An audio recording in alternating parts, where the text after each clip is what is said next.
Darwin Valente, estamos aqui mais uma semana e conforme a gente comentou na semana passada, agora com as eleições se aproximando, a gente vai falar muito sobre esse assunto. E vamos começar pelo casamento, né, do Bolsonaro com o Valdemar Costa Neto. Foi por amor? Olha, Josué, esse é o famoso casamento por conveniência, absolutamente por conveniência. Bolsonaro precisava de um partido bem estruturado para viabilizar a candidatura dele à reeleição, e o PL hoje é a terceira maior bancada do Congresso, com 42 deputados. O PL, por sua vez, vê no bolsonarismo a oportunidade de aumentar ainda mais essa bancada, o que lhe dá, em primeiro lugar, poder, em segundo lugar, fundo partidário, condições melhores para disputar as próximas eleições. Então, está feito aí o casamento por absoluta conveniência. E o que falta aí para consolidar esse matrimônio, Darwin? Para consolidar o matrimônio, falta ainda destravar alguns obstáculos para que o casamento seja bem sucedido.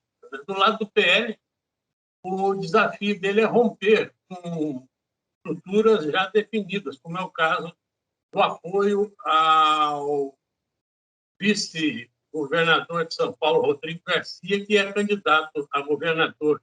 Existem alguns outros pontos complicados em outros pontos do país que o PL vai ter que resolver. E da parte do Bolsonaro, o principal empecilho é realmente ele conciliar o discurso dele, que se elegeu falando que ia combater a corrupção, com a convivência dentro de um partido que esteve envolvido, em muitos casos, problemáticos durante a sua existência. Bom, Darwin, agora vamos resgatar um pouquinho como foi essa escolha do PL por Bolsonaro. Eu queria que você aproveitasse também e comentasse essa questão do matrimônio, né? Que todo casamento tem as suas dificuldades. E quais serão nesse caso? O Bolsonaro sempre teve uma dificuldade de se fixar numa legenda. Para a gente ter uma ideia, esse é o nono partido do Bolsonaro desde que ele entrou na política como candidato a vereador lá no Rio de Janeiro.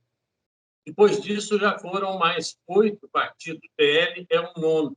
E houve, da parte do Bolsonaro, uma tentativa frustrada de criar o próprio partido dele. Incrível, mas ele, como presidente, não conseguiu viabilizar esse partido. Então, o que aconteceu? Como ele não conseguiu criar o partido dele, ele começou a negociar a ida para partidos nanicos. Então, começou a conversar com o PRTB, com o PMB, até com o Patriota. A coisa estava muito bem engendrada, mas ele sentiu que ele precisava de um partido estruturado, que tivesse tempo de televisão, que lhe desse condição plena para disputar uma eleição com uma retaguarda positiva. E aí, essa questão ficou entre PL e o PT, ambos integrantes do Centrão. E vejam só, Bolsonaro, então, foi para os braços do Centrão e negociou primeiro com o Ciro Nogueira, do PT, e depois do PL com o Valdemar Costa Neto. A opção pelo PL se deu mais como uma forma de evitar que o partido acabasse se aliando a Luiz Inácio Lula da Silva, como já aconteceu no passado, quando o PL deu o vice o Lula, que era o Zé Alencar, e o medo do Bolsonaro era exatamente esse, que o PL, além de não recebê-lo, passasse para o outro lado, que seria um inconveniente bastante complicado. E, entre esses problemas todos, Bolsonaro acabou optando pelo PL, e agora ele vai ter um grande problema pela frente para consolidar de vez o casamento, como se me perguntava, que é exatamente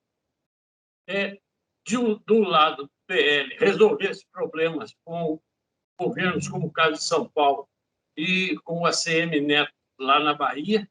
O Bolsonaro vai lançar aqui em São Paulo o Tarcísio Freitas, que é o ministro da Infraestrutura, e para combater com o ACM Neto na Bahia, que estava no cargo de prefeito, quer ser governador, deve lançar João Roma, grande desconhecido ministro da Cidadania. Agora, o problema maior do Bolsonaro nesse ponto, esse é o problema do PL. O problema do Bolsonaro é explicar para os seus aliados mais fortes, mais próximos, a questão da filiação ao PL, que é um partido do Centrão.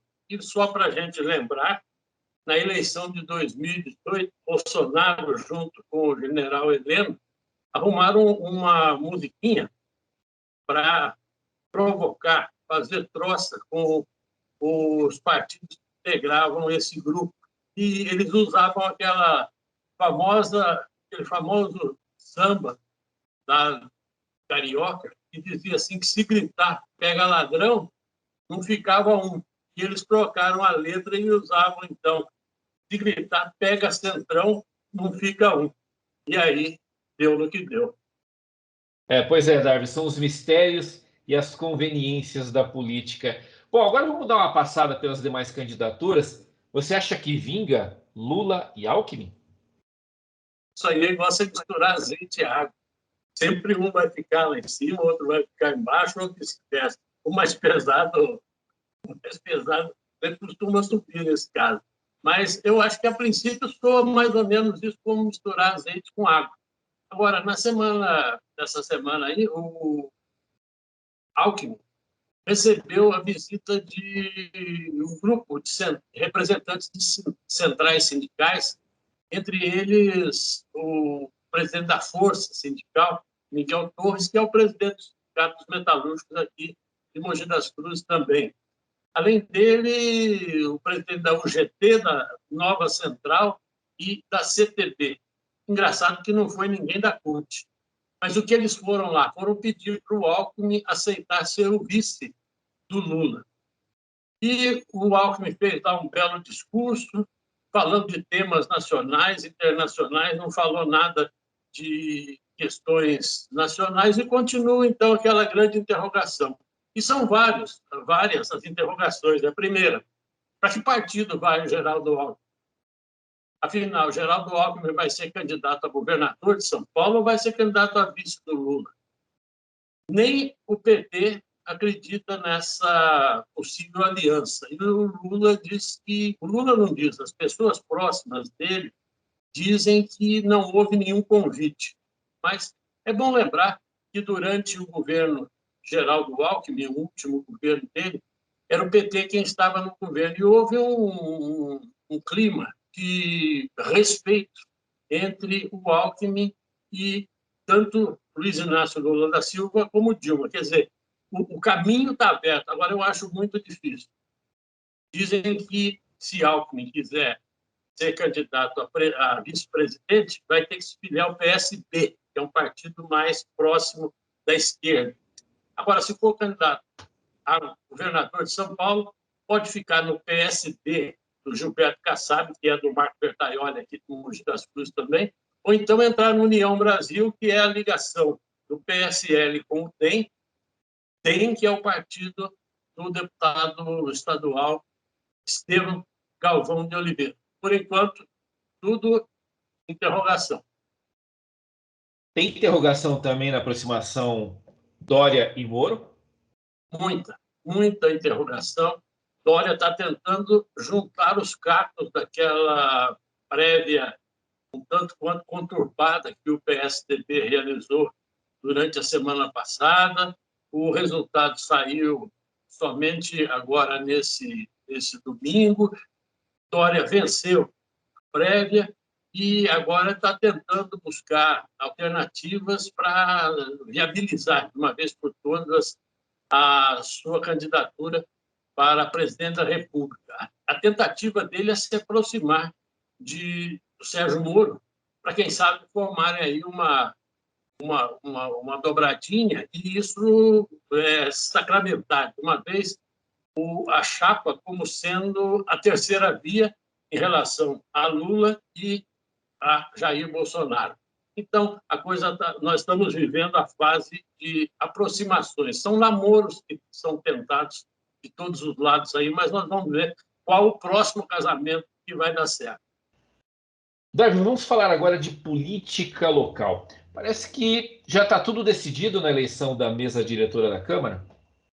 Olha, Josué, nós começamos a semana com 4 candidatos. Otto Flores de Rezende, que é o atual presidente, e Duígues Ferreira Martins, que é do Partido dos Trabalhadores, Pedro Comura, decano da Câmara do PSDB, e Marcos Furlan do DEM. Então, tudo indicava que houvesse aí uma negociação mais intensa entre esses líderes para que houvesse uma redução no número de candidatos e, quem sabe, até se buscar uma chapa de consenso. E ontem à tarde, todos foram surpreendidos por uma decisão que foi tomada basicamente com os vereadores Pedro Comura e Marcos Furlan liderando ações junto aos demais vereadores para que o nome de Furlan fosse o escolhido numa chapa aparentemente de consenso. Então, isso tudo antes da sessão. Logo depois da sessão foi feita uma reunião com aqueles vereadores que tinham se ligado ao grupo de Comura e Furlan, que acabou o Pedro Comura renunciando à candidatura dele em favor de Marcos Furlan, e os integrantes desse grupo, ao todo 16, mas que na verdade são 17, porque um deles não teria participado do grupo, porque tinha compromisso participado dessa reunião. Então, o que aconteceu? Houve um encontro de todos esses 16 vereadores e eles decidiram apoiar, então, o nome de Marcos Furlan para presidente da Câmara. Mas não é só isso. Junto com o Furlan, foi definida a composição da mesa do Legislativo. Ficou dessa forma: Marcos Furlan, do DEM, como presidente, Comura, do PSDB, como primeiro vice, Carlos Lucarefs, do PV, como segundo vice, Maurino José da Silva, o policial Maurino, que é do Podemos, uma primeira secretaria, e Mauro Mitsuru Yokoyama, do PL, o Mauro, que ficou com o cargo de segundo secretário. Então, formou-se aí essa mesa da Câmara. E o interessante, Josué, é que nessa reunião de ontem foram excluídos, ou seja, não foram convidados alguns vereadores. E Duígues Ferreira Martins, que era o outro candidato do PT, Inês Paz, do PSOL, Otto Flores de Rezende, que era o presidente, e também não participou da reunião, não foi convidado, Milton Luiz da Silva, Bigênios, Edson dos Santos, do PSD, o Bigênios também do PSD, Marcelo do Sacolão, do PSDB, e o Mauro Margarido, do PSDB, que não participou, mas que estaria incluído no grupo dos 16. Então, praticamente, se a gente for levar na ponta do lápis, está definida a eleição. São 23 vereadores e 17 votos em favor do Marcos Furlan e dessa composição da mesa. Só que sempre pode acontecer alguma coisa, né? E o prefeito Caio Cunha, com essa composição, como é que fica a relação dele com a Câmara? Como você avalia essa relação a partir de agora?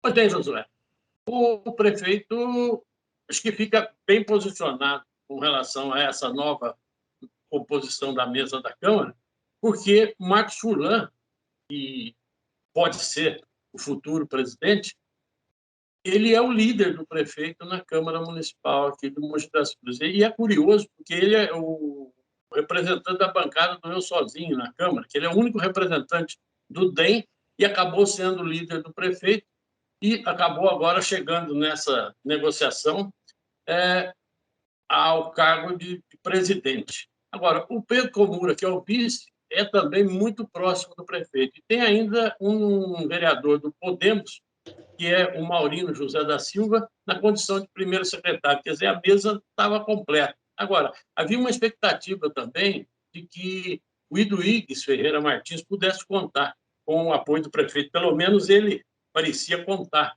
com esse apoio, mas parece que os vereadores foram mais rápidos e fizeram essa composição exatamente para não permitir a interferência externa de deputados e tudo mais. Agora, dentro dessa questão toda, tem um outro problema. Todos os representantes do grupo de Marco Aurélio Bertaioli, candidato a deputado federal, candidato à reeleição, todos eles ficaram de fora da mesa da Câmara e também foram excluídos da reunião, ou seja, não foram convidados. Esse é um ponto interessante que merece ser estudado e abordado mais para frente. E com isso a gente finaliza o papo dessa semana. Muito obrigado aí pelas suas análises novamente. Vamos em frente. Quem sabe nós possamos ter novidades ainda desse caso aí já na próxima semana. Mas eu acho que a coisa está sacramentada. Obrigado, Dé.